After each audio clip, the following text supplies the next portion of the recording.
Baik, Alhamdulillah. Terima kasih kepada Kafia yang telah membacakan tadarus pada malam hari ini dan untuk memulai acara pada malam hari ini juga.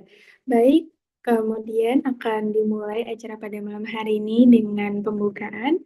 Bismillahirrahmanirrahim. Assalamualaikum warahmatullahi wabarakatuh. Alhamdulillahirrahmanirrahim. Segala puji bagi Allah Subhanahu wa Ta'ala yang telah melimpahkan kepada kita nikmat iman, Islam, serta kesempatan untuk hadir kembali dalam majelis ilmu yang penuh kebermanfaatan ini dan juga keberkahan, insya Allah. Salawat serta salam semoga selalu tercurahkan kepada Nabi Muhammad Sallallahu Alaihi Wasallam, kepada keluarga beliau, para sahabatnya, dan juga seluruh pengikut beliau hingga akhir zaman. Sebelum memulai kajian pada malam hari ini, marilah kita bersama-sama membaca doa untuk memohon tambahan ilmu dan juga kemudahan dalam memahami materi. Bismillahirrahmanirrahim. Rabbi zidni ilman warzuqni fahman waj'alni minas sholihin. Rabbi sholli sadri wa yassir li amri wahlul min lisani yafqahu qawli. Amin amin Allahumma amin. Tidak lupa, marilah kita panjatkan doa terbaik kita untuk saudara-saudara kita yang ada di Palestina. Allahumma unsur ikhwana fi fislatin farik anhum qabarhum washfi jaharhum warham syuhada'ahum waj'alahum farajan qariban ya rabbal alamin. Amin amin Allahumma amin. Nah, sebelum kita memulai kajian pada malam hari ini dan juga masuk ke sesi materi, izinkanlah saya untuk membacakan tata tertib kajian rutin pada malam hari ini. Yang pertama ialah peserta wajib untuk mengikuti rangkaian acara dengan baik, tertib, dan juga kondusif. Yang kedua ialah peserta wajib menjaga adab bermajelis selama berada di dalam Zoom meeting. Yang ketiga ialah peserta diwajibkan mengenakan pakaian rapi, sopan, dan juga menutup aurat. Dan yang terakhir ialah dilarang menyalakan rokok atau rokok elektronik, makan, ataupun aktivitas lainnya yang dapat mengganggu jalannya kajian. Semoga dengan menjaga tata tertib ini, Allah mudahkan kita dalam menimba ilmu dan juga menjadikan kajian ini dengan penuh berkah. Baik, marilah kita mulai acara ini dengan membacakan basmalah bersama-sama. Bismillahirrahmanirrahim. Baik, Kak, selanjutnya ada acara apa nih, Kak? Oke, Masya Allah. Jazakallah khair Kak Naila yang sudah membuka acara malam hari ini. Semoga acara kita malam hari bisa berjalan dengan lancar ya teman-teman semuanya. Oke, Amin. sebelum itu teman-teman semuanya boleh ya untuk teman-teman yang bisa on cam ya teman-teman biar kita bisa bersama-sama terasa gitu ya berada di majelis ilmunya. Oke, sebelum itu karena tak kenal maka tak tahu ya Kak Naila maka kita harus kenalan dulu nih. Oke, perkenalkan teman-teman. Aku Kia, aku asal dari Serang, Banten, dan aku nggak sendirian nih. Dan teman-teman juga sudah tahu, di sini ada Kak siapa nih? Oke, halo teman-teman semua. Perkenalkan, saya Naila Aulia dan saya dari Bogor nih, kota hujan. Masya Allah. Oke, teman-teman semuanya, kita berdua di sini, Insya Allah yang akan memandu eh, berjalannya acara dari awal sampai akhir nanti ya, teman-teman. Oke, Kak Naila. Nah, karena kita tadi udah kenalan nih Kak, gimana kalau misalnya kita juga kenalan juga nih sama teman-teman yang udah hadir pada malam hari ini. Bagaimana nih kabar teman-teman semua? Boleh nih untuk ramein di kolom komentar juga. Karena kita juga pengen tahu ya Kak, gimana sih semangat teman-teman pada malam hari ini untuk memulai kajian. Ya, Boleh nih betul banget diramein. nih. Gimana, gimana teman-teman kabarnya? Bisa kasih reaction emoticon ataupun langsung ya. Langsung diketik gitu. Insya Allah. Alhamdulillah Insya baik. Allah, Alhamdulillah. Alhamdulillah semuanya. Semoga semuanya berada dalam lindungan Allah dan juga dalam keadaan sehat walafiat ya teman-teman semuanya. Amin, Dijaga amin. kesehatannya karena sekarang ini kondisinya ataupun cuacanya tuh agak kurang ini ya Kak Naila ya. Iya betul banget nih Kak, kadang pagi hujan, malamnya langsung terik lagi. Iya, atau kebalikannya gitu. Kalau di Iya. sini jam 11 tuh udah hujan gitu. Yang tadinya panas tiba-tiba mendekati zuhur langsung hujan nih. Gimana di tempat teman-teman semuanya?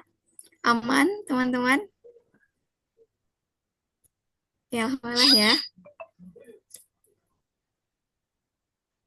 Oke, Insya Allah ya. Alhamdulillah aman. Oke, oke mungkin karena untuk persingkat waktu juga ya, Kak Naila dan teman-teman semuanya. Alhamdulillah pada malam hari ini pemateri kita sudah berada di tengah-tengah kita, sudah join ya, sudah bergabung. Yang insya Allah akan bersama-sama belajar dan membagikan ilmunya kepada kita semua nih. Kita sapa-sapa terlebih dahulu ya teman-teman. Assalamualaikum Kak Rofi. Waalaikumsalam. Suaraku masuk nggak ya? Masih agak mendem dikit Kak suaranya. Ya, Oke, sebentar. Tes, tes. Kalau ini suara terdengar? Aman Kak, aman. aman Kak, aman. Oke. Oke, insya Allah. Gimana nih kabarnya Kak Rofi? Alhamdulillah sehat dan baik. Teh Kia Alhamdulillah. sama Teh Naila juga gimana nih kabarnya? Alhamdulillah Kak, Alhamdulillah, baik aku juga juga dan baik nih. semangat banget nih Kak untuk mendengarkan materi dari Kakak pada malam hari ini. BTW, Masya Allah, Bismillah ya. ah, Hmm? BTW kita bisa panggil Kak Rofi apa nih? Boleh Kak Raufi, boleh Kak Upi juga boleh deh. Oke, Kak Ufi mungkin lebih dekat kali ya. Boleh, boleh. Insya Allah Kak Ufi. Gimana nih persiapannya untuk sharing bareng kita dan juga membagikan secercah ilmunya nih kepada kita semua. Insya Allah.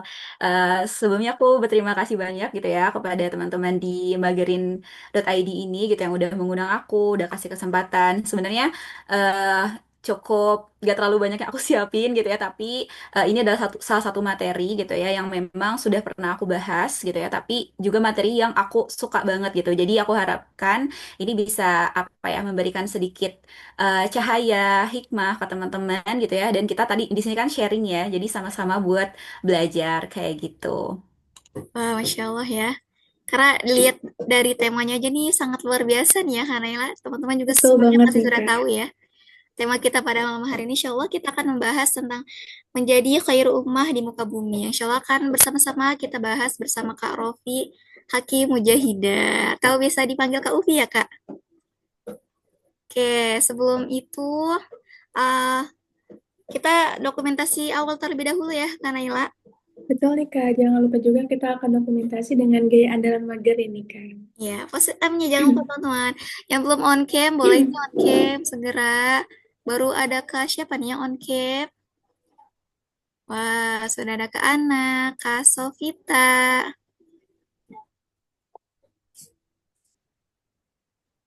Hmm, ayo sudah siap semuanya? Ayo teman-teman untuk on cam. Sudah? Boleh untuk kakak panitia boleh dibantu ya untuk mendokumentasikan kegiatan kita pada malam hari ini. Oke, aku izin ambil alih untuk dokumentasi. Di sini ada satu slide.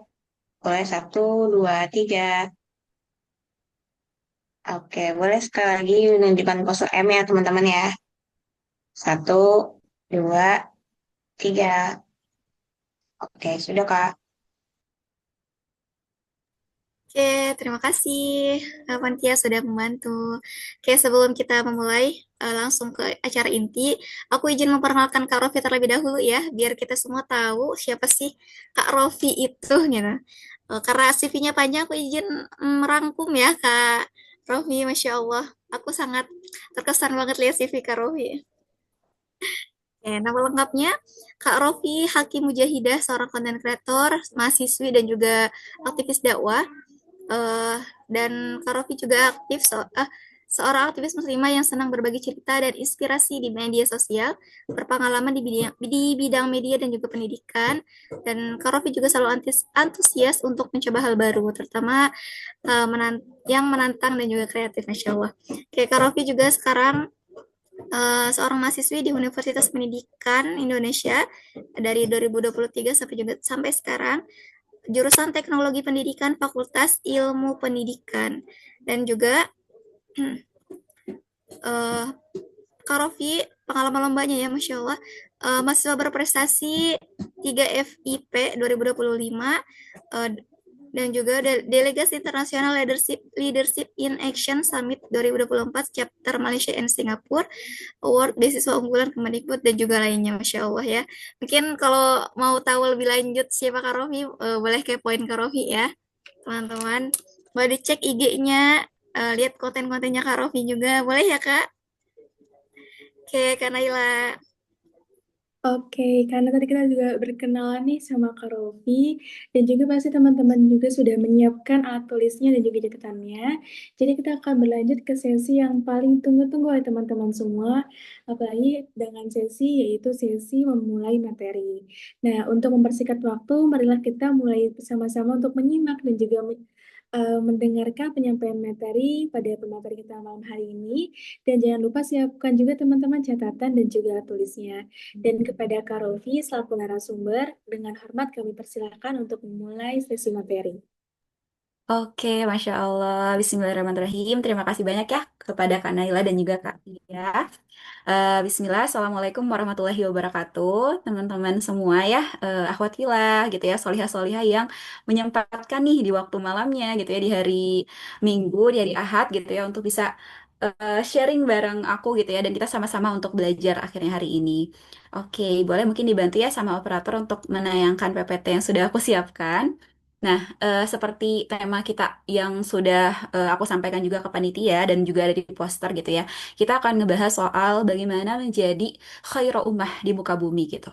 Tapi sebenarnya gitu ya, sebelum kita benar-benar membahas bagaimana menjadi khairu ummah sesungguhnya yang Allah perintahkan atau yang menjadikan khairul ummah itu melekat kepada diri seorang muslim gitu ya. Aku di sini akan ngebahas dari hal-hal paling mendasar dulu gitu. Jadi semoga teman-teman bisa menyimak dengan baik gitu ya. Boleh dicatat atau kalau misalnya pada saat aku menyampaikan ada pertanyaan yang langsung terlintas, mau tulis di kolom komentar itu boleh banget gitu ya. Mungkin nanti kita akan bahas di sesi tanya jawab. Nah, bismillah. Jadi di sini aku juga akan mulai dengan judul Glow Up in This Life gitu ya, dan Shine in Forever Life gitu. Bagaimana menjadi khairah ummah itu? Kata kunci di sini sebenarnya kita itu glow up di kehidupan hari ini dan juga kita bersinar gitu di kehidupan selamanya atau di akhirat kayak gitu ya. Oke, boleh di next. Nah, tadi sebenarnya udah disampaikan perkenalan aku gitu ya. Jadi benar banget aku masih mahasiswa gitu ya, semester 5 dan udah mau masuk 6 gitu. Aku aslinya dari Pulau Belitung. Jadi aku orang Sumatera ya, gak orang Bandung gitu. Cuman mungkin sekarang karena di Bandung jadi tadi aduh manggilnya teteh gitu di awal ya. Jadi kebiasaan bilangnya teteh-teteh di Bandung gitu. Nah, terus sebenarnya aku membranding diri gitu ya, dan juga teman-teman tuh banyak yang melihat aku gitu ya sebagai sosok yang maksudnya oh aktif gitu ya di organisasi. Terus juga aku juga suka mencoba hal baru. Tadi aku suka ikutan lomba gitu ya, dan tadi alhamdulillah dapat kesempatan sampai pergi ke luar negeri gitu ya. Tapi teman-teman itu melihat bahwa aku menjadi seorang yang tidak melepaskan identitas aku sebagai seorang muslimah gitu. Jadi aku suka banget untuk akhirnya ngebahas sudut pandang Islam tuh seperti apa. Bahkan di kelas tuh aku suka ngebahas pendidikan itu selalu aku kait-kaitkan dengan Islam gitu ya, dan teman-teman itu tahu itu, dan aku juga akhirnya mensyukuri itu dan berusaha untuk membranding itu supaya bisa sharing juga ke teman-teman gitu. Jadi kita akan coba bahas sebenarnya seorang muslim itu harusnya seperti apa gitu ya. Oke, di next lagi. Nah, yang pertama gitu ya, saat kita ingin menjadi khairul ummah gitu ya, berarti kita harus memahami dulu sebenarnya siapa sih kita gitu ya. Terus bagaimana kita gitu ya memahami gitu ya, dan juga bagaimana kita mengetahui hakikat kita sebagai manusia di muka bumi ini gitu. Sering sekali gitu ya aku mendapati kelas-kelas ataupun apa ya, sharing-sharing bareng teman-teman atau kakak-kakak yang udah lebih jago daripada aku gitu ya. Mereka selalu bilang bahwa step pertama dalam kita memulai hal baru, dalam kita memulai hal besar gitu ya, yang pertama kali adalah stepnya mengenali diri sendiri gitu kan. Mungkin teman-teman sering dengar juga gitu, kayak kenali dulu diri kamu, cintai dulu diri kamu gitu kan. Kalau misal self development tuh suka kayak gitu. Nah, ternyata dalam kita berislam gitu ya, kita sebagai seorang muslim juga, langkah pertama tuh kita memahami dulu kita itu siapa sebenarnya gitu ya. Oke, next lagi. Boleh di next. Oke, nah, jadi gitu ya, untuk memahami diri kita, ada 3 pertanyaan besar yang harus kita jawab. Yang mungkin teman-teman pernah nggak sih kayak terbesit, eh sebenarnya gitu ya, sebagai seorang muslim itu kita itu perlu nggak sih mencari kebenaran soal Islam gitu? Atau kayak emang perlu ya kita tuh mempertanyakan Tuhan itu ada nggak ya? Atau Islam itu benar nggak ya? Gitu dan lain sebagainya. Apakah kita harus gitu ya? Ternyata itu harus sekali gitu. Nah, untuk menjawab itu gitu ya, kita juga berarti butuh pertanyaan ya. Maksudnya kita perlu sesuatu yang akhirnya kita jawab. Nah, tiga pertanyaan ini yang harus kita upayakan. Jadi sebagai seorang muslim tuh jangan jadi seorang muslim yang hanya muslim keturunan aja gitu karena orang tua kita Islam ya udah gitu ya. Kita akhirnya berislam karena orang tua kita. Kita tidak mencari gitu. Islam itu sebenarnya agama yang benar-benar kita pilih atau tidak.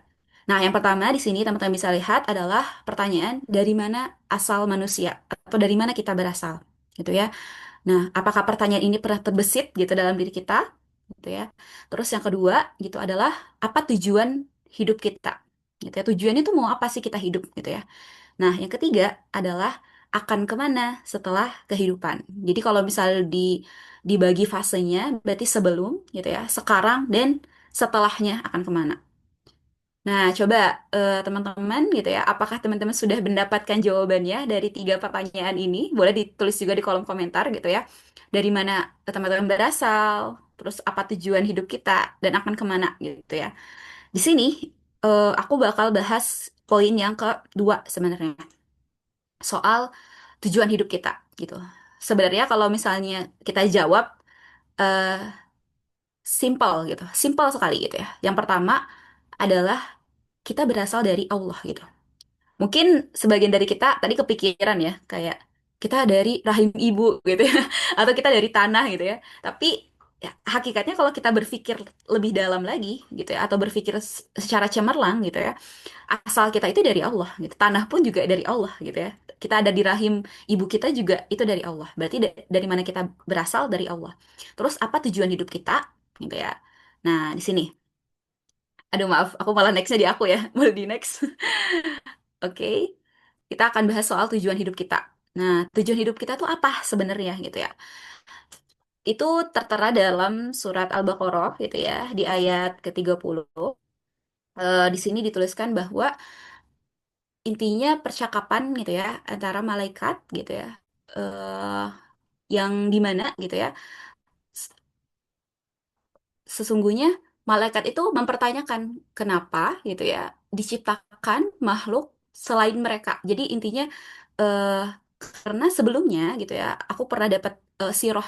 Ini koreksi kalau aku salah gitu ya, tapi ada siroh. Jadi sebenarnya tuh di muka bumi itu pernah ada kayak makhluk ya, makhluk itu dengan bangsa jin gitu ya, serupa bangsa jin yang saat Allah ciptakan gitu ya, itu tuh membuat kerusakan di muka bumi gitu. Nah, karena itu muncullah pertanyaan malaikat itu gitu. Kenapa akhirnya sekarang diciptakan lagi manusia gitu ya di muka bumi padahal itu juga akan buat kerusakan gitu. Karena kan kalau kita lihat tuh malaikat itu tidak punya nafsu ya. Mereka itu sangat-sangat patuh. Jadi mempertanyakan lah gitu. Akhirnya Allah bilang bahwa sesungguhnya gitu ya, Allah itu Maha tahu. Allah yang tahu gitu ya. Dan Allah itu akhirnya menciptakan manusia untuk apa? Menjadi khalifah fil ard ya. Menjadi pemimpin di muka bumi gitu ya. Nah, kalau kita pikir-pikir juga kayak nggak masuk logika ya, kenapa ya gitu ya. Malaikat kan udah sempurna dalam artian gitu, udah taat sama Allah, kenapa harus menciptakan manusia? Tapi lagi-lagi Allah yang maha tahu gitu ya. Nah, terus di surat Az-Zariyat gitu ya, disebutkan bahwa wa ma khalaqatul jinna wal insa illa liya'budun. Tidak akan Allah ciptakan gitu manusia dan jin kecuali untuk beribadah kepada Allah. Jadi ada dua poin yang bisa kita highlight teman-teman gitu ya. Yang pertama adalah oh, manusia itu gitu ya Allah ciptakan untuk menjadi khalifah fil ard gitu ya, untuk menjadi pemimpin di muka bumi. Terus yang kedua untuk beribadah kepadanya. Karena kata bukan bilang manusia diciptakan untuk beribadah, tapi Allah tidak diciptakan, tidak akan ini manusia kalau bukan untuk beribadah gitu. Kebayang nggak sih kayak dari bahasa Al-Quran itu sungguh biasa gitu ya kekuatannya. Ibaratkan kamu itu akan sia-sia gitu kalau kamu itu hidup tapi kamu tidak beribadah kepada Allah gitu. Karena kamu sebenarnya tidak akan diciptakan kalau kamu tidak beribadah kepada Allah. Itu yang aku dek banget gitu ya poinnya dari ayat ini. Oke, boleh di next lagi gitu. Oke. Ini internet aku keterangannya kurang stabil, jadi kalau misalnya aku putus-putus mohon diingatkan ya. Nah, tapi pertanyaan besarnya adalah bagaimana sebenarnya menjadi khalifah fil ard dan bagaimana menjadi hamba yang beribadah kepada Allah atau makhluk yang beribadah kepada Allah. Aku akan bahas dulu soal ibadah ya. Jadi, ibadah itu sebenarnya apa sih? Gitu ya. Coba bisa nggak teman-teman menyebutkan atau siapa ya aku panggil ya? Boleh di kolom komentar juga menyebutkan macam-macam ibadah atau ibadah itu ada apa saja. Sambil aku mau coba interaktif juga nih sama teman-teman yang di sini. Siapa ya? Semoga ini aku tembak aman aja ya. Teman-teman bisa bisa on mic ya. Ada Kak siapa ya? Di sini coba deh kalau misalnya Kak Shiva, ada nggak Kak Shiva? Kalau misalnya ada bisa langsung on mic aja. Kalau menurut Kak Shiva nih sebenarnya eh macam-macam atau ibadah yang diketahui sama Kak Shiva tuh apa aja sih? Ada nggak sih Kak Shiva? Wait. Atau boleh deh dari kakak-kakak MC dulu kali ya, dari kakak-kakak moderator dulu kali ya. Boleh Kalau nih, Kak. boleh apa sih Kalau kira-kira? begitu, Mm-mm. untuk ini ya, ibadah itu ada apa saja? Mungkin ibadah Mm. wajib, ibadah sunnah yang perlu kita lakukan, dan juga ibadah-ibadah lainnya yang secara tidak langsung seperti senyuman dan juga bersedekah. Itu sih Kak kalau menurut Naila. Masya Allah, terima kasih Kak Naila gitu ya. Oke, ini juga ada yang jawab ya kayak puasa, haji dan lain-lain. Oke, bener banget. Nah, teman-teman sadar nggak sih kalau tadi yang teman-teman sampaikan itu gitu ya, itu tuh termasuk kepada ibadah yang poinnya adalah eh, mengatur hubungan kita dengan Allah atau biasanya hubungan kita dengan diri kita sendiri gitu ya. Ada jadi sebenarnya ibadah itu ada tiga. Ada hubungan kita dengan Allah di sini ya, poin yang di sini. Terus kemudian hubungan kita dengan diri kita sendiri itu contohnya adalah makan yang halal, kita memilih minuman yang halal, itu diri kita sendiri. Akhlak itu diri kita sendiri. Nah, sedangkan tadi sama Allah gampang ya, ada sholat gitu, terus juga tadi misalnya puasa, sholat sunnah gitu dan lain sebagainya. Nah, sedangkan yang sering kali kita lupa adalah ibadah kita dengan manusia yang lain, gitu ya.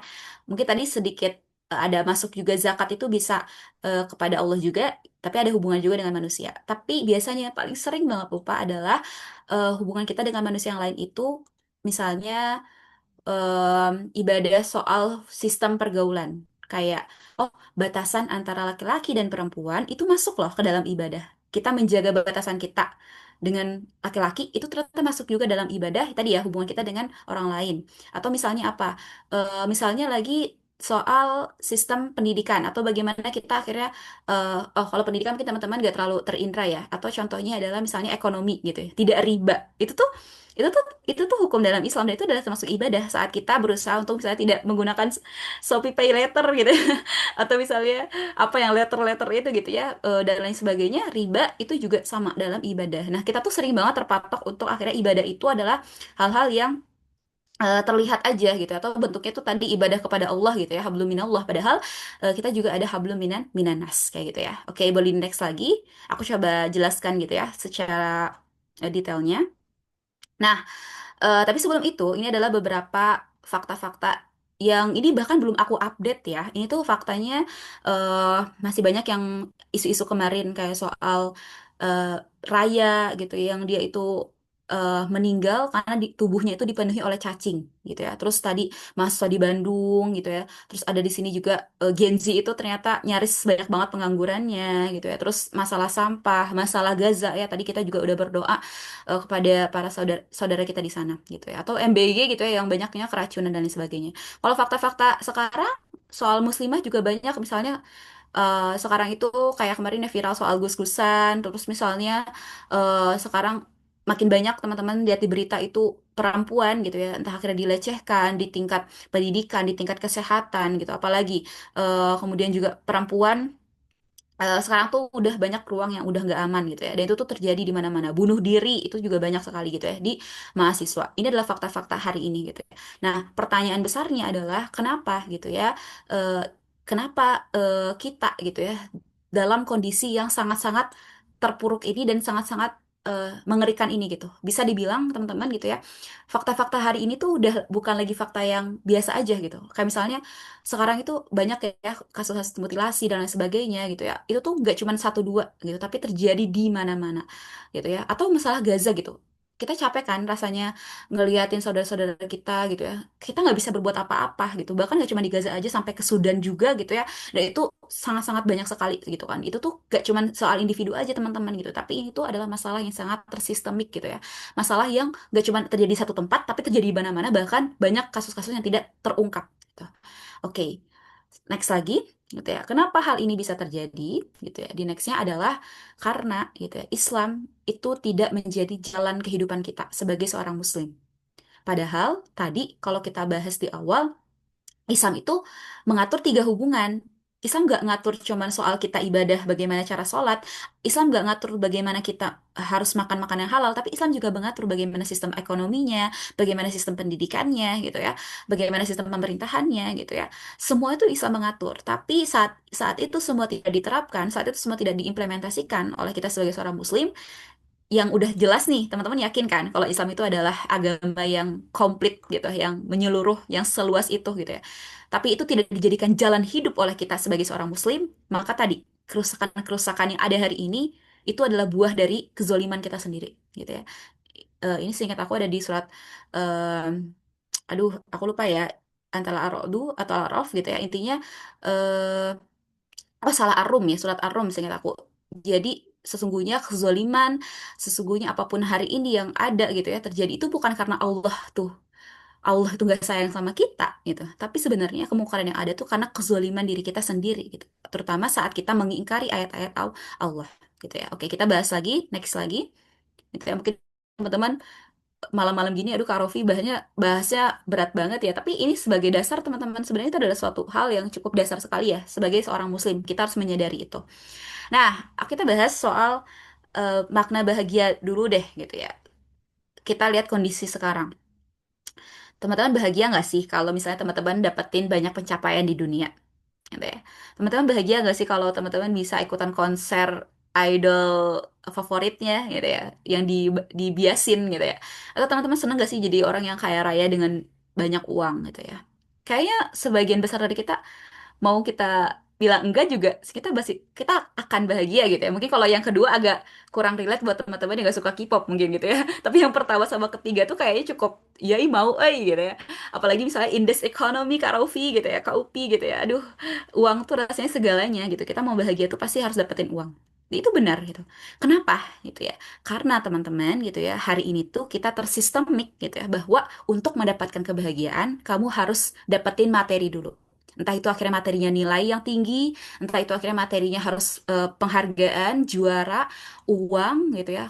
Kamu bahagia itu kita tuh terus-terusan diiklankan, dicuci otak kita gitu ya. Kalau kamu tuh bahagia loh, kalau kamu bisa pergi konser, kalau kamu bisa keluar negeri, kalau kamu punya banyak uang berdijit-dijit, itu tuh kita jadi konsumsi kita. Apalagi Gen Z ya, bener gak sih, kayak Gen Z, Gen Alpha tuh bener-bener sehari-harinya tuh scrolling terus, kayak kok orang bisa ya sekaya ini gitu.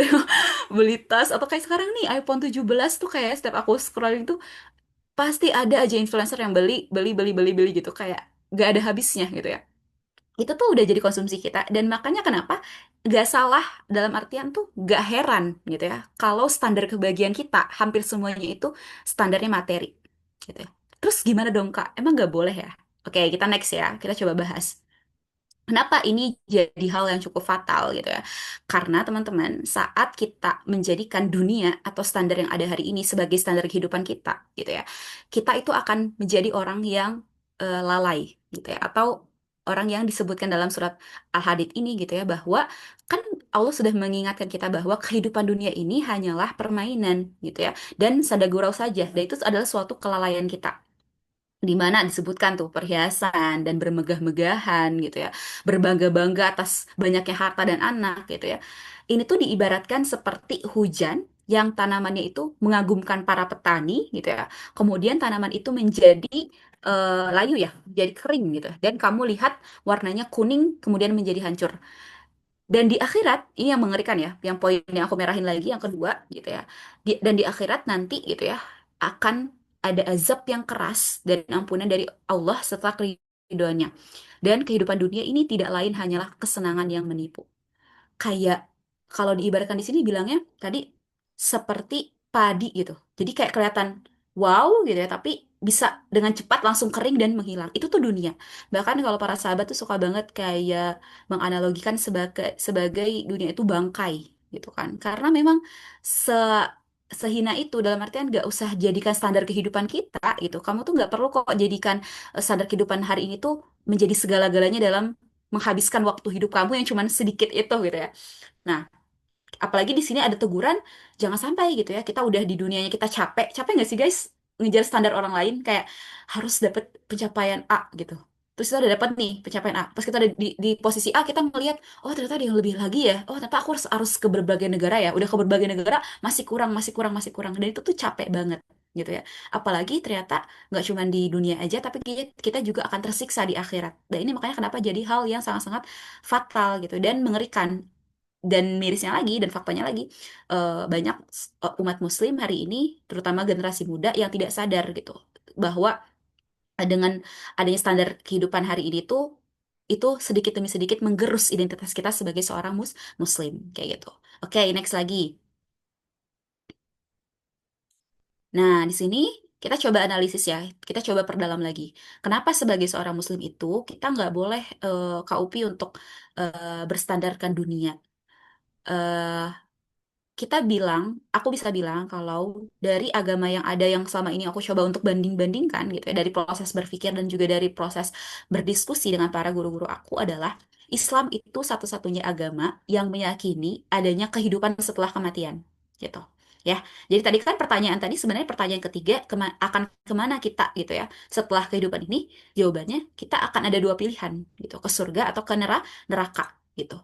Nah, yang punya konsep ini tuh gitu ya, itu cuman Islam gitu, di mana ada hisapnya dan lain sebagainya gitu ya. Dalam artian eh, apa yang kita laksanakan hari ini tuh gitu ya, itu berkorelasi dengan hisap kita dan tujuan akhir kita secara logika gitu ya, saat kita banyak melakukan hal-hal maksiat mungkin nggak akhir kita adalah surga, ya enggak gitu ya. Nah jadi maka kenapa gitu ya, salah satu hadis juga disebutkan bahwa s- eh, salah satu orang tercerdas itu gitu ya, bukan orang yang banyak prestasi, tapi orang yang cerdas itu adalah orang yang memikirkan kematian. Nah dalam surat An-Anbiya juga ini, Anbiya disebutkan bahwa tiap-tiap yang berjiwa itu pasti akan merasakan mati gitu ya, dan kami akan menguji kamu dengan keburukan dan kebaikan sebagai cobaan, dan hanya kepada kamilah kamu dikembalikan. Nah, kita diuji tadi dengan keburukan dan juga kebaikan. Jadi kita tuh harus terus-terusan mereminder diri kita gitu ya, mengingatkan diri kita bahwa kita tuh akan mati gitu ya. Nah, jika kita meyakini adanya kematian dan kehidupan setelahnya, maka apa makna bahagia bagi seorang muslim seharusnya? Gitu ya. Boleh di next? Oke. Nah, kebahagiaan kita, teman-teman, kalau akhirnya kita itu ada dua pilihan ke surga dan ke neraka, gitu ya, berarti kebahagiaan kita itu seharusnya adalah apa yang Allah ridhoi, atau ketika Allah ridho, gitu ya, terhadap seluruh aktivitas kita sebagai hambanya, gitu. Dimana tadi kalau misalnya kita tahu kalau standar-standar kehidupan itu gak akan bisa menghantarkan kita kepada kebahagiaan hakiki, yang ada kita malah terus-terusan haus akan validasi orang, akan standar yang ada di dunia ini, maka kita tahu bahwa yang seharusnya kita kejar validasi itu ya validasinya Allah doang, gitu. Jadi karena apa? Saat kita menjadikan Allah gitu ya sebagai tujuan kita gitu ya, sebagai makna kebahagiaan kita sesungguhnya gitu ya, kita di dunia itu terasa tenang, kita tuh ngerasa nggak terlalu bersalah saat ya Allah aku udah berikhtiar misalnya untuk bekerja, untuk misalnya apa, part time, aku capek gitu ya kuliah sambil kerja in this economy gitu ya, aku nggak dapet dapet ini standar dunia atau standar uang yang ada hari ini, tapi aku tahu ya Allah, ini bukan standar yang engkau engkau haruskan gitu. Allah tuh gak mengharuskan kita jadi orang kaya gitu ya. Tapi Allah mengharuskan kita untuk menjadi orang yang bertakwa. Kira-kira hidup kita di dunia akan lebih tenang nggak? Tenang gitu. Kita nggak akan jadi orang yang stres gitu.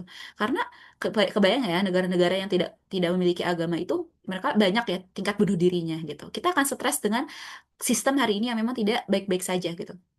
Nah, terus tadi saat kita udah ridho tadi gitu ya, Allah juga ridho, ternyata akhir kita pun juga bisa mendapatkan surga. Karena kita tadi ya berusaha untuk bagaimana gitu ya, apa yang aku lakukan itu semuanya Allah ridho. Gitu. Oke, next lagi. Nah, kita akan bahas soal nih. Ternyata mencapai ridhonya Allah itu gitu ya, tidak hanya diucapkan oleh kata-kata doang kayak ya Allah, aku eh, aku ingin apa? Aku ingin beraktivitas gitu untuk mencapai ridhonya Allah. Udah gitu doang. Enggak gitu. Ada caranya gitu. Caranya apa gitu ya? Di dalam Al-Qur'an surat Al-Baqarah, wahai orang-orang yang beriman, masuklah ke dalam Islam secara keseluruhan dan janganlah kamu ikuti langkah-langkah setan gitu ya. Sungguh ia musuh yang nyata bagimu. Ada poin yang aku merahin itu adalah masuklah ke dalam Islam secara keseluruhan atau secara kafah gitu ya. Jadi ternyata untuk mencapai ridhonya Allah, kita harus menjadi seorang muslim.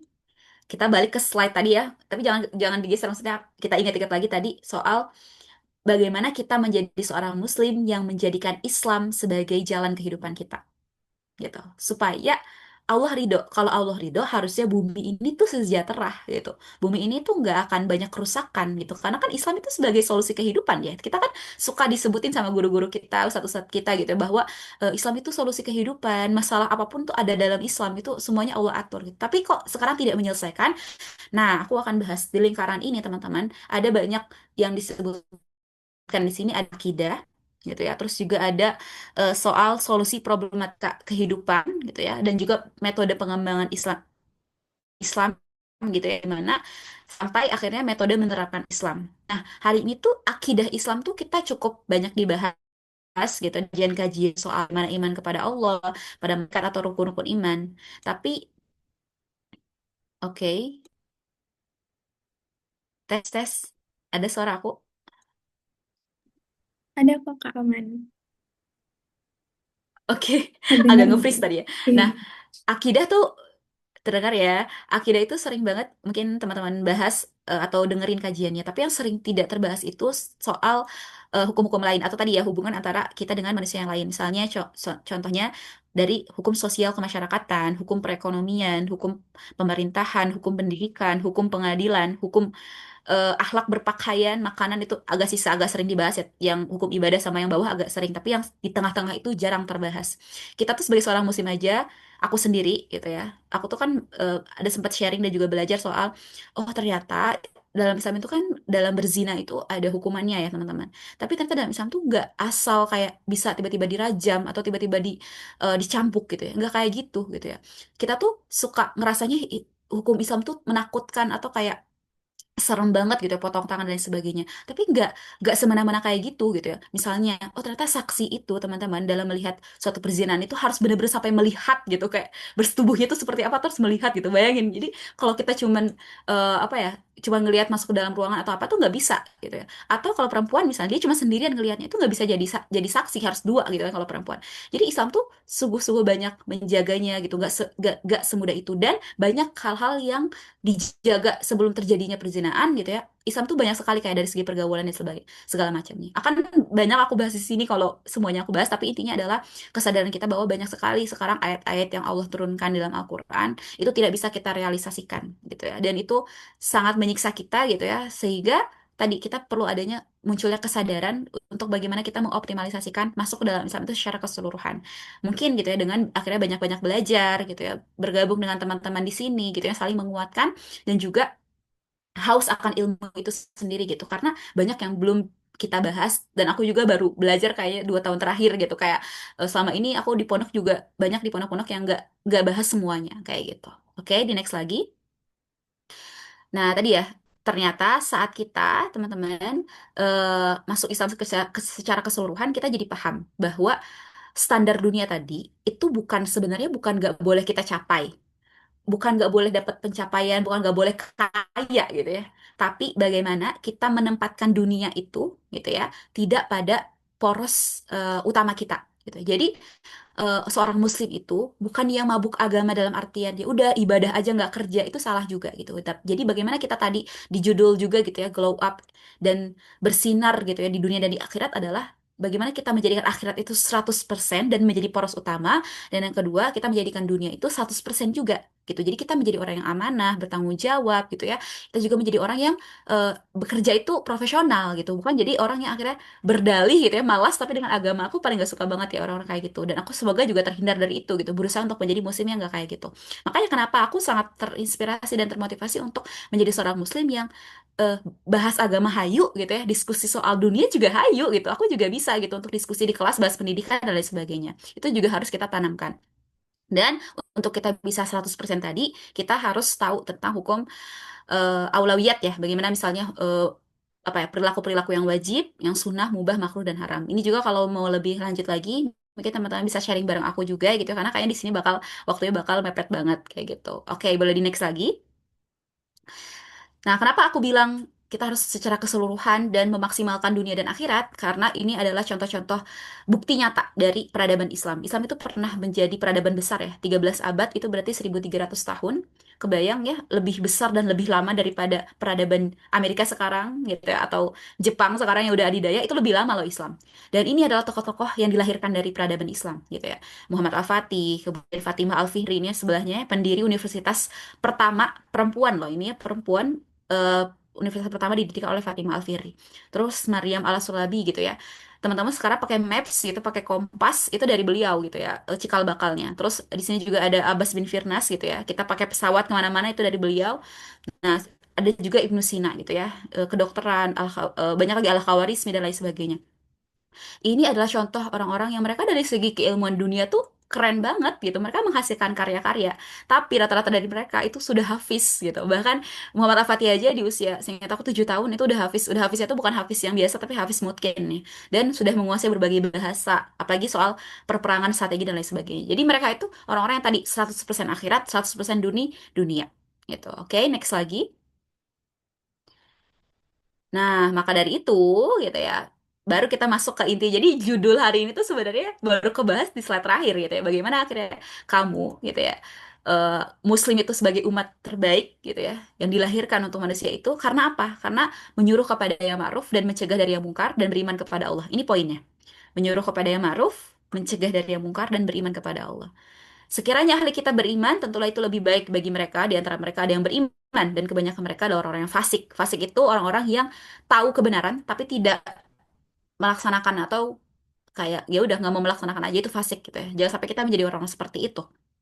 Nah, ternyata teman-teman menjadi khairu ummah itu adalah menjadi orang yang tadi menjadikan di sini kuncinya menjadikan dakwah sebagai poros kehidupan kita. Ya, amar ma'ruf, nahi mungkar itu adalah dakwah gitu ya. Dan dakwah disertai dengan kekuatan kita beriman kepada Allah. Jadi, kalau teman-teman sekarang mau jadi umat yang terbaik, kata kuncinya adalah menjadikan dakwah sebagai poros kehidupan kita. Apalagi dengan teman-teman gitu menjadikan dakwah ini poros kehidupan, itu secara tidak langsung menjadi akselerasi dalam teman-teman bertumbuh, berprestasi dunia dan akhirat gitu.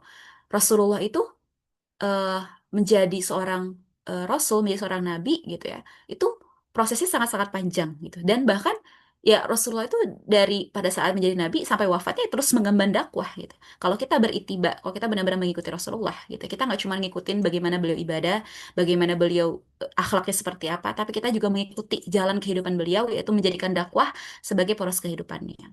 Jadi ini sebagai pengingat juga bahwa apakah kita sudah menjadikan dakwah itu sebagai kewajiban atau ternyata dakwah itu baru atau hanya sebagai sunnah dalam artian ya udah itu guru-guru kita aja gitu yang megang enggak gitu. Dan dakwah itu banyak sekali ya bentuknya, nggak semesti harus kayak aku gini gitu. Tapi dengan teman-teman akhirnya bisa mengatakan kebenaran gitu ya, melarang kemungkaran, itu juga dakwah yang bisa kita lakukan. Atau media sosial hari ini juga bisa digunakan. Dan kayak tadi gitu ya, para para tokoh-tokoh hebat peradaban Islam itu melahirkan karya-karya karena mereka itu berpikir untuk bagaimana dan apa yang bisa aku lakukan untuk umat gitu. Aljabar gitu ya, ada gitu ya karena harus bisa nih menghitung ahli waris gitu. Jadi kan mikirnya umat, berarti dakwah gitu ya. Terus tadi Abbas bin Firnas gitu mikir bagaimana aku menciptakan suatu transportasi gitu ya dalam supaya bisa pergi haji misalnya dan lain sebagainya. Jadi semua itu ternyata untuk umat lagi, untuk umat lagi. Jadi kalau teman-teman mau jadi khair ummah, berarti menjadikan dakwah sebagai poros kehidupan kita. Dengan tadi ya stepnya udah kita bahas di awal, 3 pertanyaan besar harus terjawabkan. Terus makna kebahagiaan kita harus jelas, bukan karena dunia. Dan juga tadi gitu ya, kita memahami bahwa Islam itu tidak hanya membahas soal ibadah tak dengan Allah atau kita dengan diri kita sendiri, tapi sampai kita dengan orang lain kayak gitu. Oke, boleh di next. Kayaknya udah beres sih. Atau ada kesimpulan? Oke, sudah. Barakallahu fikum. Itu kita banyak sharing aja ya nanti di sesi berikutnya. Terima kasih. Wah, Masya Allah. Jazakillah khair, Kak Ufi yang sudah menyampaikan materinya, Masya Allah. Malam hari ini sangat deep banget ya, teman-teman semuanya. Ngerasain nggak, teman-teman? Aku ngerasain banget ya. Bener ya, kata Kak Ufi tadi. Kita tuh sebenarnya pernah nggak sih kepikiran ya, sebenarnya kita tuh hidup untuk apa gitu ya. Dan sebagai seorang muslim ya, mungkin kita juga muslim dari lahir ya, alhamdulillah gitu. Tapi kita nggak bertanya-tanya gitu ya, gimana sih, dari mana sih kita tuh berasal gitu, apa sih tujuan hidup kita, dan juga eh, akan kemana kita ya setelah ini. Dan tadi Kak Rofi sudah bahas itu, dan dari mana sih kita itu, dari kita ya tentunya dari Allah, bukan, memang kita lahir dari rahim ibu, tapi asal muasal kita itu dari Allah gitu. Dan tujuan kita tuh ya untuk beribadah gitu ya, untuk menjadi pemimpin bagi alam, bagi di muka bumi ini, dan juga dan ujungnya itu kita akan mencari ridho Allah gitu ya, Masya Allah. Dan kenapa sih ya, eh tes di aku nge-like, aman nggak ya suaraku? Aman-aman teh. Ya, mungkin juga teman-teman semuanya sudah menulis ya, sudah mencatat apa yang Kak Ovi sampaikan tadi, dan aku highlight ya teman-teman. Di poin terakhir gitu ya, di pertanyaan terakhir itu, akan kemana sih kita hidup, akan kemana kita setelahnya gitu. Dan hanya Islam gitu yang meyakini bahwa adanya kematian dan adanya penghisaban gitu di akhirat nanti. Karena itu eh, kita di dunia itu, makanya kita disuruh beribadah gitu ya, disuruh mencari ridho Allah, karena kita akan, ketika kita sudah mendapatkan ridho Allah, kita akan mendapatkan surga sebagai hadiahnya gitu ya, Kak Ufi. Dan aku juga tadi ya melihat fakta-fakta gitu yang sudah Kofi paparkan, dan kita juga sebagai Gen Z mungkin kalau lihat sosial media juga banyak ya fakta-fakta yang bikin kita cengang gitu ya dengan kondisi saat ini. Dan apa sih solusi terbaiknya? Hanya Islam gitu ya. Islam adalah solusi terbaik ataupun solusi tuntas yang eh, di setiap permasalahan gitu, di setiap permasalahan umat saat ini gitu. Dan poin paling terakhir yang KH, eh, Kak Ufi sampaikan juga, jadikan dakwah sebagai poros hidup. Masya Allah, itu sudah kada dakwah di hati kita teman-teman. Mungkin itu saja ya, apa yang aku tangkap dari Kak Ufi tadi gitu. Mungkin teman-teman semua juga sudah sedikit banyaknya menangkap apa yang Kak Ufi sampaikan juga. Gimana nih dari Kak Naila?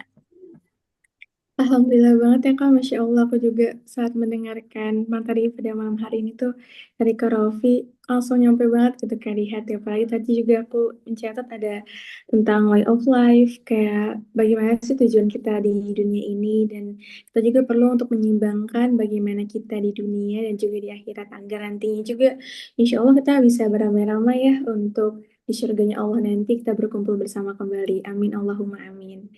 Nah, Alhamdulillah, materi yang sangat bermanfaat ini sudah kita dengarkan nih dari pemateri kita pada malam hari ini.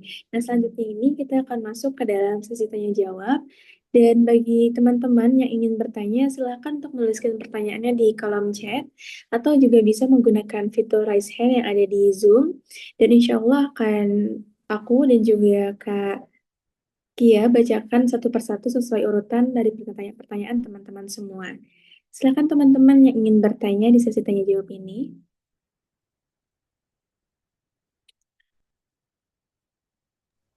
Ya, Masya Allah, udah ada yang raise hand aja nih. Oke, teman-teman, boleh ya, yang mungkin berhalangan untuk raise hand, boleh dikirimkan ke kolom chat ya, biar kita nanti bacakan. Oke, mungkin dari Kak Sinta dulu ya, Kak Naila, Kak Ufi, izin. Oke, boleh Kak Sinta dibuka mic-nya, kalau bisa on cam ya, biar kita semua tahu nih siapa Kak Sinta. Halo, Assalamualaikum. Di sini hujan suaranya masuk nggak ya? Masuk kok Kak, Waalaikumsalam, aman, masuk aman. jelas juga. Oke, sebelumnya minta maaf belum bisa on cam dulu karena satu dan lain hal. Saya izin langsung bertanya kakak-kakak. Eh, saya saat ini baru saja fresh graduate dan dulu saya pernah benar-benar apa ya? Benar-benar aktif di dakwah pada semester 5, pada semester 5 6 5 6 7 lah. Nah, terus setelah itu karena ada satu dan lain hal, KKN dan sebagainya, saya sudah lumayan berkurang ininya, berkurang perannya di organisasi atau di tempat saya, dan sampai akhirnya karena apa ya, teman-teman yang lain ada jalannya masing-masing, akhirnya kami bubar dan jarang membuat kegiatan lagi. Nah, tadi saya kepikiran karena kakaknya bilang poros hidup pada dakwah kayak gitu. Jadi saya kayak, oh iya ya, jadi selama ini tuh kayak kerasa banget apa ya bedanya gitu. Selama ini kan peran aktif di dakwah, aktif sebagai pelayannya Allah lah di bagian ini untuk umat gitu. Tiba-tiba sekarang eh, ikhtiarnya hanya bisa ikut kajian dulu aja, belum bisa ikut kegiatan ini itu lagi karena lingkungan yang tidak mendukung lagi gitu. Nah, dan kadang karena rasanya jalan sendirian, karena lingkungan saya tidak ada yang benar-benar hidup di dakwah itu, rasanya kayak ada capek dan apa ya, ada capek dan maaf banget malah jadi ngerasa sok baik. Karena kayak kok gue doang sih yang menghidupkan Islam di lingkungan gue kayak gitu. Nah, itu gimana ya Kak kira-kira caranya untuk mengelola perasaan dan emosi tersebut dan ngelangkahnya harus kemana lagi nih? Karena ya itu tadi sempat aktif di dakwah, tapi sekarang ya itu udah tinggal sendirian lah ibaratnya kayak gitu. Terima kasih banyak.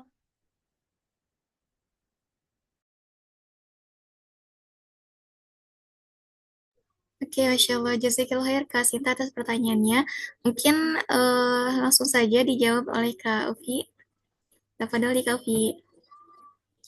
Oke, Masya Allah ya, Kak Sinta, terima kasih banyak udah berbagi nih buat ke kita juga gitu ya. Tadi ternyata udah lulus gitu. Biasanya tantangan lulus juga banyak ya, kayak tadi balik lagi ke standar-standar yang ngelihat teman-teman dan lain sebagainya. Tapi ternyata Kak Sinta kepikiran juga untuk akhirnya rindu gitu dengan bagaimana terkondisikan gitu ya di semester 5, 6, 7 gitu ya dalam aktivitas dakwah gitu. Terus tadi pertanyaannya bagaimana sih kita akhirnya mengolah emosi kita gitu ya atau langkah apa yang bisa akhirnya Kak Sinta eh, lakukan gitu ya. Aku sebelum nanya dulu deh Kak Sinta sekarang domisilinya berarti di mana nih?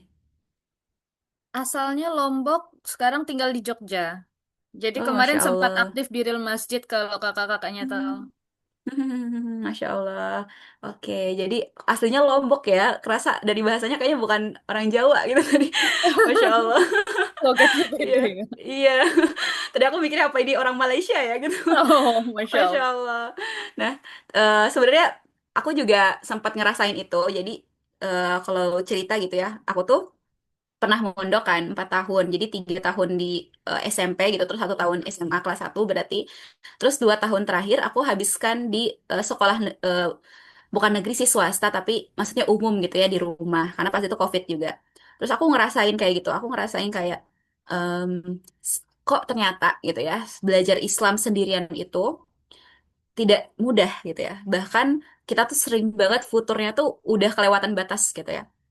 Dan padahal di tahun pertama tuh aku ngerasa masih bisa gitu. Jadi kayaknya aman deh aku ya udah kayak tadi ya ikutan kajian aja atau tadi aku ala kadar aja. Aku masih menjaga pakaian bagi aku itu udah cukup gitu. Ternyata di tahun kedua aku tuh ngerasain sehancur itu. Maksudnya sejauh itu aku dari pondok gitu ya. Nah, baru pada saat aku masuk kuliah aku ngerasa kalau kayaknya nggak bisa deh kayak gini gitu. Aku perlu untuk mendekati ke lingkungan yang memang akhirnya bisa membawa aku gitu. Dan ternyata benar aja gitu di kuliah itu aku sampai berdoa sama Allah buat dapetin kosan. Dalam artian kosannya tuh istilahnya kayak Rubin ID gitu kan, ada namanya rumah binaan.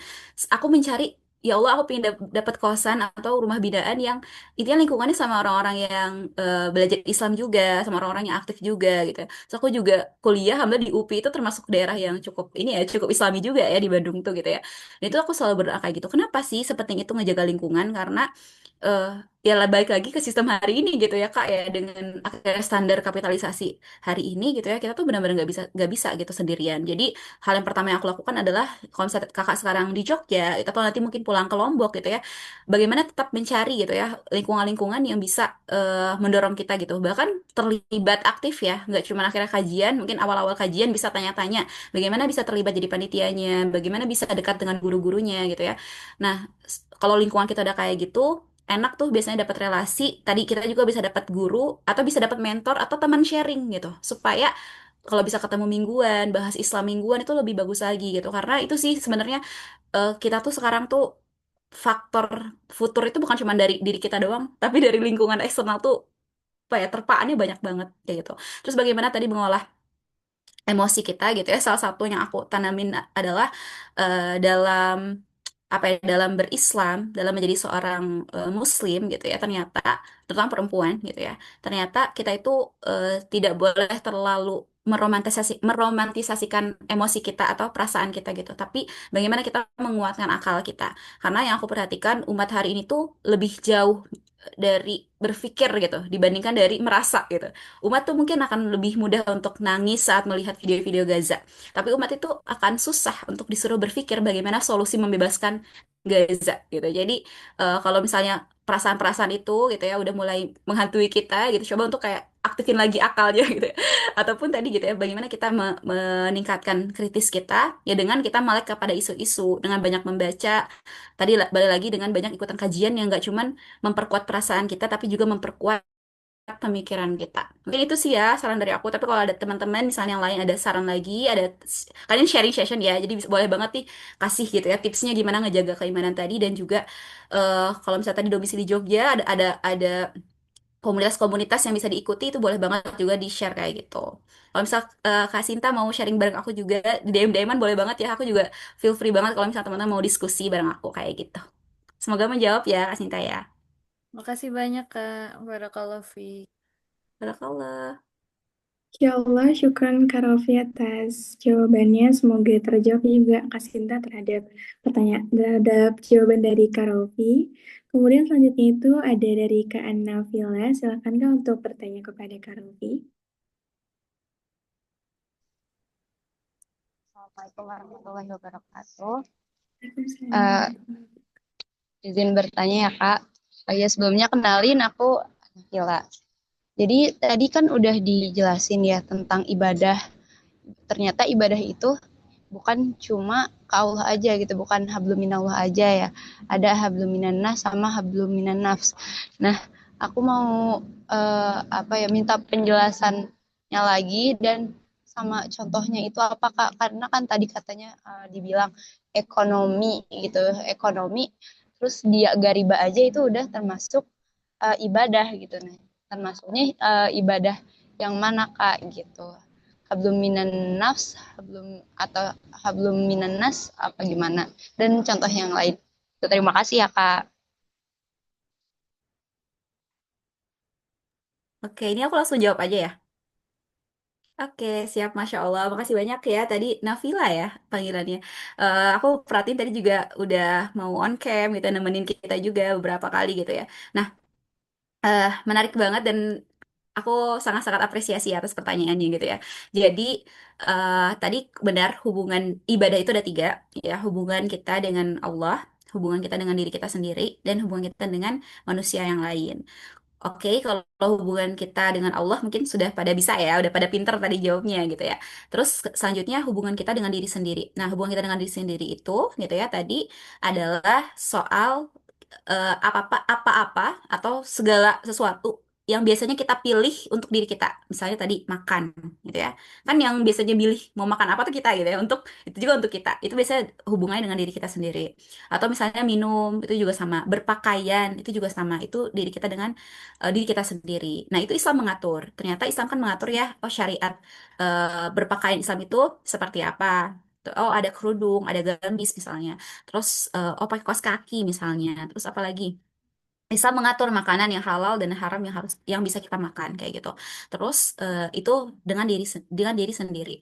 Nah, kemudian yang berikutnya biasanya yang memang jarang diketahui atau tadi juga Nafila sempat bingung ya atau bagaimana sih Kak contoh-contohnya yaitu hubungan kita dengan manusia yang lain di mana gitu ya. Salah satu contoh-contohnya adalah turunan dari beberapa hukum besar yang dalam Islam diatur. Misal aku kasih contoh hukum ekonomi tadi. Islam itu teman-teman mengatur loh sistem perekonomian dari ranah terkecil sampai ranah negara. Nah, tapi biasanya yang paling krusial itu di ranah negara. Wow, gelap ya. Nah, salah satunya yang Islam atur itu gitu ya adalah soal peredaran aduh sebentar terang banget.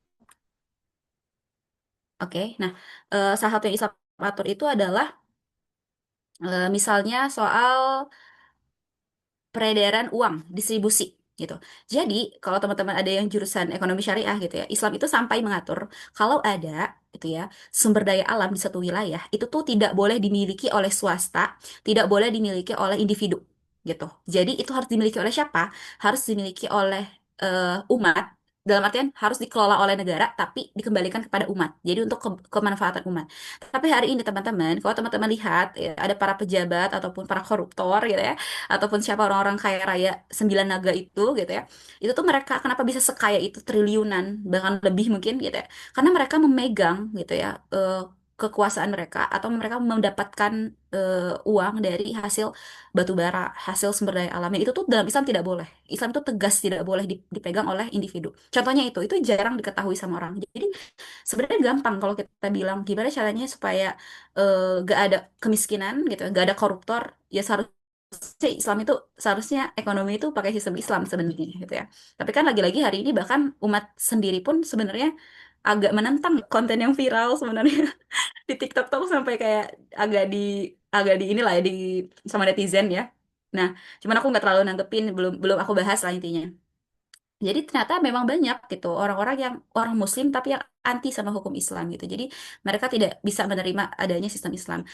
Beda ya antara menerima sama kita belum bisa menerapkan itu beda. Ya kita tahu bahwa oh kita nggak bisa menerapkan sistem itu tuh dengan sendirinya ya, nggak boleh juga ya. Kayak di Aceh kemarin aku sempat lihat ada pencambukan untuk kaum LGBT gitu. Sebenarnya itu juga aku tidak setuju karena pencambukannya bukan dalam sistem Islam gitu. Jadi tetap aja hitungannya tidak menjalankan gitu. Makanya kenapa harus secara menyeluruh tadi gitu. Tapi kita tidak bisa melakukan, tapi kita memperjuangkan itu gitu. Kita belajar soal itu, kita memahami bagaimana itu harusnya terjadi. Itu baru soal ekonomi. Atau misalnya soal tadi pergaulan, itu kan juga sama ya. Pergaulan itu hubungan Raufi misalnya dengan lawan jenis itu kan ada 2 orang gitu ya. Nah itu juga dibahas dalam Islam gitu. Oh ternyata batasannya tuh apa aja ruang-ruang yang boleh gitu ya. Misalnya ada laki-laki ada perempuan atau mana saja yang tidak boleh itu tuh dibahas. Aduh bakal panjang banget sebenarnya. Tapi itu contoh-contoh yang bisa kita tahu. Misalnya oh nggak boleh ya. Yang teman-teman tahu ya misalnya kayak oh nggak boleh berdua-duaan gitu. Atau misalnya nggak boleh kumpul-kumpul tanpa maksud tertentu atau tujuan yang jelas. Misalnya itu juga ya kayak. Nah itu bisa kita tahu itu Islam mengatur gitu. Nah, terkadang kita umat hari ini tuh dibikin lupa gitu bahwa teman-teman kita bangun tidur, buka mata sampai kita bangun negara itu Islam mengatur. Tapi kita suka ingat sama Allahnya pas kita mau sholat aja gitu. Intinya mah itu sih sebenarnya gitu ya. Nah, nanti untuk contoh-contoh lainnya gitu ya. Kalau misalnya mau diskusi sama aku juga boleh banget karena masih banyak banget sebenarnya contoh-contoh dari penerapan atau ibadah tadi. Jadi ibadah saat kita menjalankan syariat itu ibadah gitu. Tadi ibadah yang bukan akhirnya ritual-ritual tapi juga ibadah yang selain itu gitu. Tadi ya saat kita eh, seorang pemimpin gitu ya menerapkan sistem ekonomi Islamnya, seorang kita individu menjaga pergaulan kita dengan lawan jenis itu juga suatu ibadah kayak gitu dan itu juga dinilai pahala karena berat loh untuk misal sekarang teman-teman gak pacaran berat banget kan gitu kayak aduh tiap hari kita lihat orang-orang di TikTok gitu ya kayak mesra-mesra dan lain sebagainya tapi belum menikah gitu kita kan kayak berat banget sebenarnya gitu nah itu tuh ibadah loh teman-teman kayak gitu jadi itu yang perlu kita pahami. Segitu dulu ya. Semoga Kak Nafila masih penasaran supaya makin mencari lagi nih jawaban-jawabannya gitu. Barakallahu fikum. Oke, Masya Allah. Alhamdulillah. Semoga Kak Nafila nggak merasa puas di sini ya. Biar nanti diajak diskusi lagi nih Kak Ufinya. Oke, ada pertanyaan lagi nih Kak Ufi. Ada 2 pertanyaan. Mungkin aku langsung bacakan aja ya dua-duanya dan aku rangkum mungkin. Ada dari Kak Dini dan juga Kak Tia. Eh, izin bertanya Kak, bagaimana sih kita untuk mengejar dunia dan akhirat itu secara seimbang dan juga bagaimana sih untuk kita tuh bisa melaksanakan dakwah itu sendiri karena kan dakwah itu kewajiban gitu ya kata Kak Ovi tadi dan juga emang dakwah itu kewajiban gitu ya dan jadikan dakwah itu sebagai poros hidup gitu. Tapi Kak dia sendiri itu masih merasa insecure gitu dan juga merasa tidak pantas untuk berdakwah orang lain ataupun menyampaikan ilmu yang Kak Tia punya gitu. Karena Kak Tia sendiri tuh tidak ada latar belakang pondok ataupun lainnya gitu ya. Gitu, mungkin apa gitu ya, apa yang harus Katia lakukan gitu untuk melakukan kewajiban sebagai seorang muslim untuk berdakwah ini gitu. Masya Terima kasih Allah. saja ya. Oke, nah aku jawab pertanyaan pertama dulu tadi soal bagaimana kita itu bisa seimbang ya antara dunia dan akhirat. Tadi rules-nya adalah menjadikan akhirat sebagai poros kehidupannya. Jadi kalau misalnya kita menjadikan akhirat sebagai poros kehidupannya itu, contoh kita punya amanah dakwah gitu ya, dengan amanah tugas kuliah ataupun dengan amanah lomba gitu. Kita akan prioritaskan bagaimana amanah dakwah ini tetap terselesaikan. Entah akhirnya kita selesaikan lebih dulu, entah akhirnya misalnya kita minta bantuan orang lain supaya kita pekerjaannya lebih cepat selesai gitu ya. Nah, tapi kita tidak meninggalkan juga tugas-tugas kita. Ini memang challenging-nya tuh di manajemen ya, di manajemen waktu biasanya. Nah, cuman yang bikin biasanya kita lalai itu tadi saat tidak menjadikan dakwah sebagai poros kehidupan, akhirnya kita cenderung mengabaikan dan tidak memprioritaskan dakwah itu sendiri gitu. Jadi kita kayak ala kadar gitu. Saat ada tugas, oh kayaknya nggak apa-apa deh, aku nggak dakwah dulu gitu. Atau kayak saat ada amanah lain yang lebih bercuan, misalnya kita ngerasa kayaknya aku nggak apa-apa deh untuk nggak posting soal atau bikin konten dulu. Nah itu yang jadinya sebenarnya bisa bikin kita tadi ya futur lagi atau kehilangan arah atau tadi kita jadi malah menjadikan dunia itu sebagai tujuan kita padahal harusnya akhirat atau dakwah tadi gitu ya karena teman-teman aku selalu percaya kalau kita menolong agama Allah gitu ya tadi dalam surat Muhammad tuh ya Allah akan nolong juga gitu kita gitu ya dan itu tuh real gitu ya kayak aku tuh sampai pernah disebutin sama teman-teman aku tuh heran loh sama kamu Vi gitu misalnya dalam waktu singkat kamu bisa misalnya handle ujian gitu pada belajarnya sedikit misalnya atau misalnya tiba-tiba kamu lomba ini lomba itu padahal kamu barusan bisa ngisi atau apa gitu aku selalu bilang kalau aku juga nggak tahu gitu kayak Allah mudahin aja gitu mungkin karena aku tadi apa namanya yang pertama nggak boleh sombong ya jadi kita tuh harus benar-benar ngerasa perlu banyak belajar dan terus merasa kurang supaya Allah tolong kita jadi dengan kita merasa lemah kita minta tolong Allah gitu jadi itu sih yang aku ngerasain banyak banget kemudahan yang aku rasakan hari ini gitu ya. Itu karena aku berusaha untuk bisa apa ya ada sedikit lah yang bisa aku sharing ke teman-teman kayak gitu. Semoga itu sedikit menjawab ya. Tapi kalau misalnya emang masih kurang, tadi bisa sharing lagi bareng aku atau cari-cari sendiri biar lebih seru lagi. Terus tadi yang kedua soal eh, gimana sih kita kalau nggak punya ilmunya atau tadi ya bukan lulusan pondok kita mau dakwah itu insecure dan lain sebagainya. Nah, aku applause dulu gitu ya ke Katia gitu dimana saat Katia merasa insecure atau merasa kurang itu udah bagus banget tapi gitu ya merasa kurang itu bukan menjadikan kita jadi terhambat untuk bertumbuh gitu tapi itu dijadikan bara api gitu untuk oke gitu, karena aku sudah merasa aku kurang di sini berarti aku harus belajar lebih giat lagi mungkin orang-orang pondok itu dia cuman belajarnya 1 kali sehari aku kayaknya harus 3 kali 4 kali sehari gitu ya jadi menantang diri gitu loh untuk akhirnya termotivasi lebih lagi terus tadi kenapa sih kita itu nggak boleh memang ya ngomong tanpa kita tahu gitu atau kita ahli atau kita bukan ahli sih maksudnya kita tahu gitu ya apa yang kita omongin gitu ya jadi nggak boleh asbun lah di dalam Islam itu sebenarnya cuman gitu ya di Islam juga sangat-sangat melarang kita untuk diam kan dalam kemungkaran masa kita nggak tahu sih soal kemungkaran yang ada hari ini as simple itu atau bahkan dakwah itu teman-teman gitu ya dari anak kecil aja kadang-kadang dia bisa loh berdakwah dia bahkan lebih lebih lebih berani gitu dibandingkan kita dalam berdakwah atau menyampaikan kebenaran jadi eh, dari kata aku, Katia udah bagus banget gitu ya, udah punya insecure atau punya apa ya pemahaman, oh diri aku nih kurang. Nah itu jadi dijadikan acuan buat belajar lebih giat lagi. Karena gini loh, aku selalu nampar diri aku sendiri bahwa kamu tuh ngabisin 16 enggak 16 juga ya. Ya hampir berarti kalau lulus kuliah 16 tahun buat belajar dunia kan. Kita SD bahkan dari TK sampai kuliah gitu. Tapi berapa tahun sih atau berapa jam sih yang kita udah luangkan untuk belajar Islam gitu? Kayaknya benar-benar diluangin juga sedikit banget gitu ya. Atau kayak sekarang aku di kuliahan paling cuma 4 SKS gitu dalam 4 tahun perkuliahan belajar agama Islam gitu.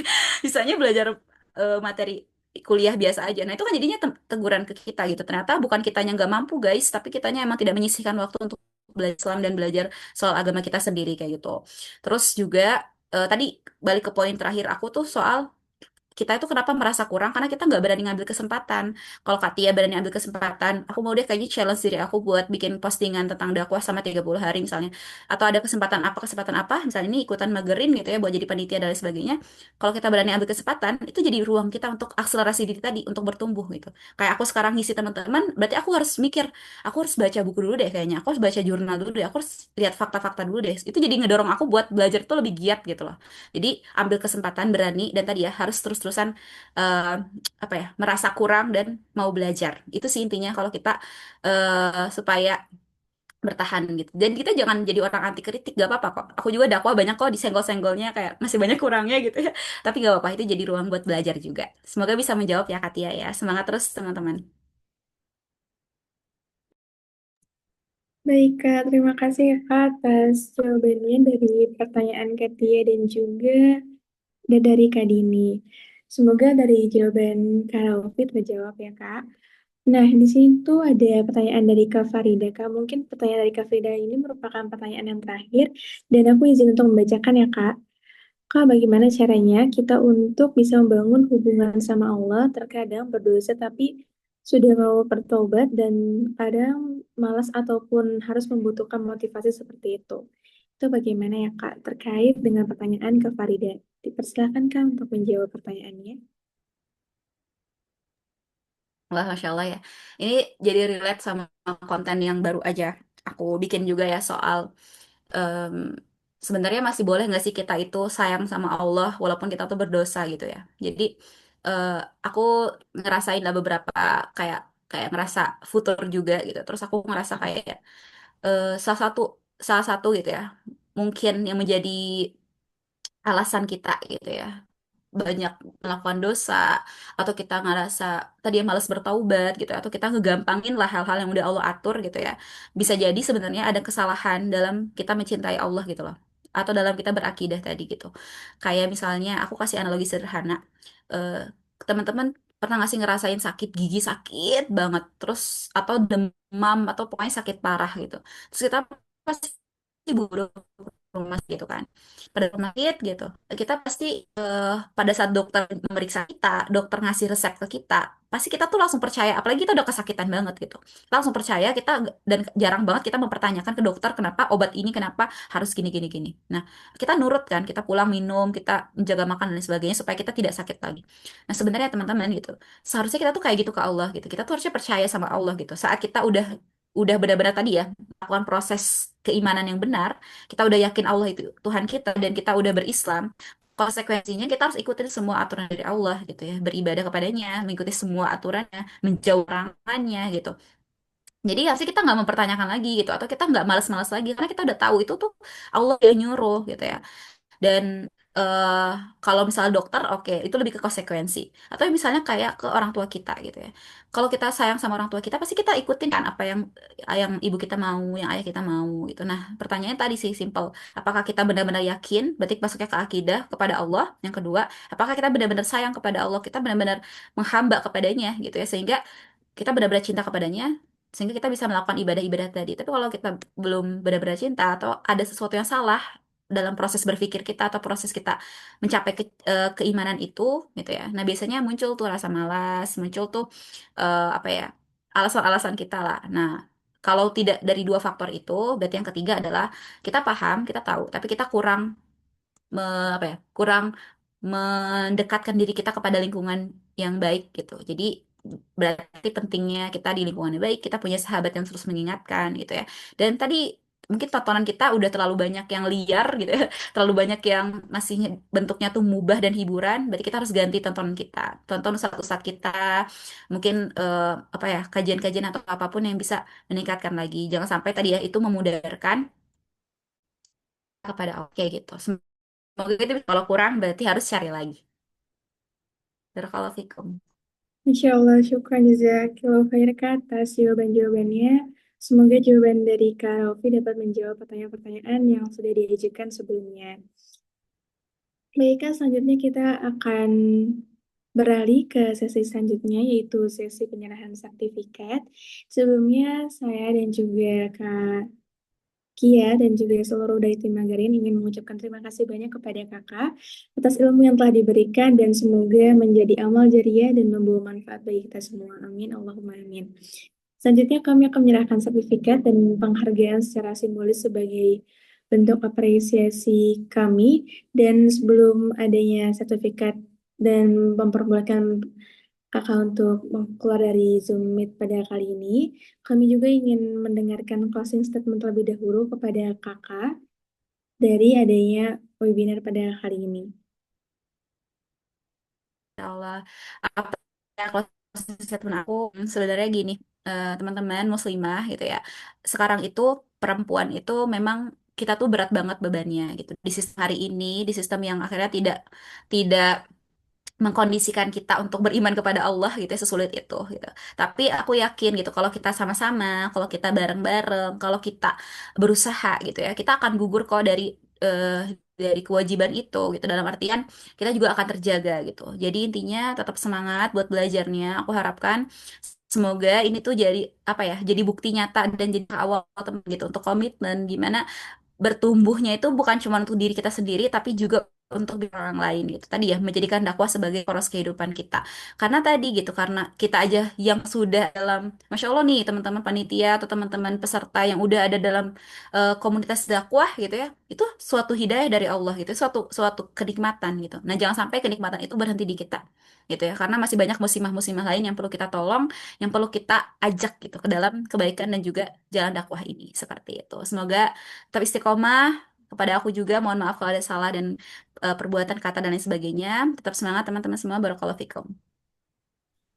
Nah, Masya Allah, jazakallah khair Kak Ovi atas closing statement-nya juga ya. Semangat juga untuk kita semua. Apa yang Kak Ovi sampaikan tadi di awal materi ataupun di closing statement semoga menjadi pengingat juga ya untuk kita semua. Dan jangan pernah putus untuk menuntut ilmu dan juga belajar karena jangan di sini aja ya Kak Ovi.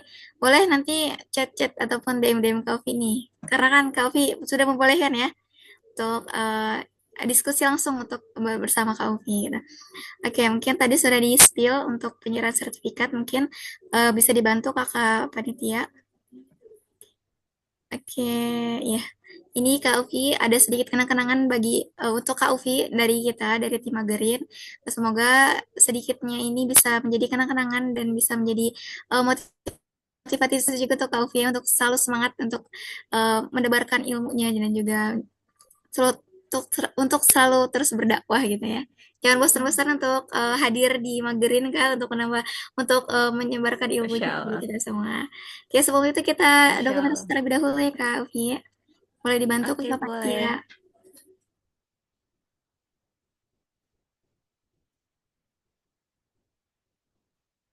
Iya, boleh dibantu Kakak Panitia. Ada yang standby?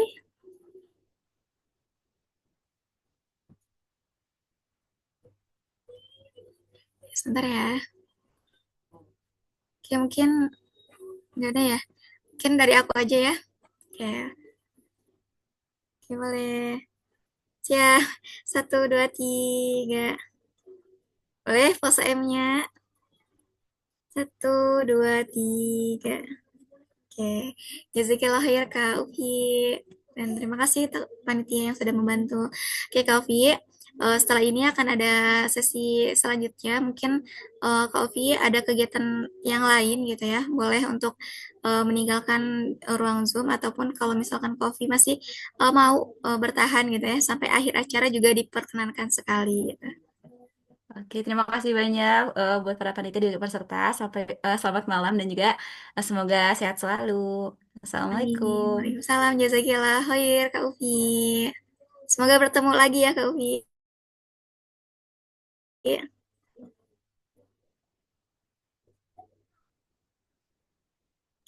Insya Allah. Masya Allah Oke, Insya sekali Allah, ya Kak, Alhamdulillah dari ya. materi yang sudah Alhamdulillah. disampaikan oleh Kak Raufi ya Kak ya. Baiklah, Ya, karena sudah menunjuk pukul 21.22 Kini kita akan beralih ke acara yang paling terakhir, yaitu acara penutup dan juga doa kafaratul majelis. Saya selaku moderator bersama dengan Kak Kia memohon maaf apabila ada kesalahan kata ataupun lain hal. Sesungguhnya kesalahan itu murni dari kami dan sesungguhnya kesempurnaan hanya milik Allah SWT. Baik, untuk penutup pada kajian pada malam hari ini adalah kita membaca doa kafaratul majelis bersama-sama. Subhanakallahumma bihamdika asyhadu an la ilaha illa anta astaghfiruka wa atubu ilaik. Saya Naila Aulia selaku moderator dan juga Aku Kia. kami pamit undur diri. Wassalamualaikum Assalamualaikum warahmatullahi warahmatullahi wabarakatuh. wabarakatuh. Sampai jumpa di